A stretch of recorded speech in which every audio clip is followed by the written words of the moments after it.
বিষয়গুলো আসলে একটু জটিল। এটা জাতীয়ভাবে একটা পরীক্ষা নিরীক্ষার বিষয় আছে। গবেষকদেরকে এখানে সম্পৃক্ত করতে হবে এবং আন্তর্জাতিকভাবে বিভিন্ন যেখানে চা উৎপাদন হয় তাদের বিষয়গুলো দেখে আমরা আন্তর্জাতিক মানে কিভাবে শ্রমিকদেরকে আমরা সুযোগ সুবিধাগুলো দিতে পারি। সমাজ কল্যাণ মন্ত্রণালয় এখানে তাদের পিছনে বিনিয়োগ করে এবং তাদের পিছনে কিছু সহযোগিতা সমাজ কল্যাণ মন্ত্রণালয়ের মাধ্যমে করা হয়। সেগুলো আরও বাড়ানোর ব্যাপারে আমরা বরাদ্দ বাড়ানোর ব্যাপারে কোনো উদ্যোগ নিতে পারি কিনা।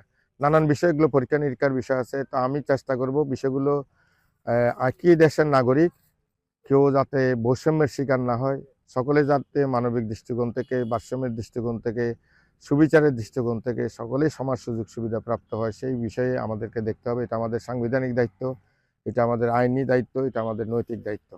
সিলেটের পরে ফটিকছড়ি হচ্ছে সবচেয়ে বেশি চা বাগান এবং এখানে চায়ের উপরে আলাদা গবেষণাগারও আছে। চট্টগ্রাম টি বোর্ডের যে অফিস আছে, এই অফিসের নিয়ন্ত্রণে আমরা আশা করব যে বাংলাদেশে ফটিকছড়িতে আরও সুযোগ আছে চা উৎপাদনের। এই জন্য জাতীয় রাজস্ব আদায়ে জাতীয়ভাবে জাতীয় অর্থনীতি অবদান রাখার ক্ষেত্রে চায়ের যে গুরুত্বপূর্ণ ভূমিকা, ফটিকছড়ি চা বাগানের পক্ষ থেকে যে ভূমিকা, এগুলোকে জাতীয়ভাবে স্বীকৃতি দিয়ে চা শ্রমিকদের বিষয়টা আমরা জাতীয়ভাবে যাতে একটা নীতি প্রণয়ন হয় সেগুলোর ব্যাপারেও আমরা দৃষ্টি দেওয়ার জন্য সংশ্লিষ্ট কর্তৃপক্ষকে আহ্বান জানাবো এবং আমরা ক্ষমতায় গেলে সেগুলো আমরা দেখবো। তো অনেক ধরনের সংকটের ভিতরে আমরা এই চা শ্রমিকদের জীবনযাপন হচ্ছে।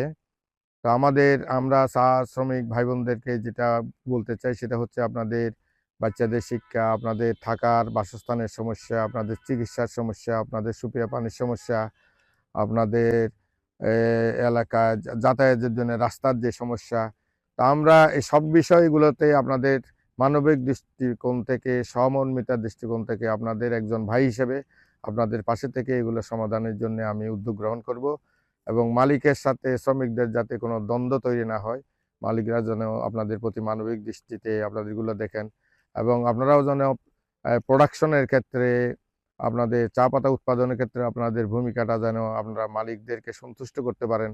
সব দুইটাকে ভারসাম্য রেখে আমরা কিভাবে আগাইতে পারি, আমরা সব দিকগুলো ভারসাম্যমূলকভাবে সমাধান করার জন্য উদ্যোগ গ্রহণ করব। আমি আশা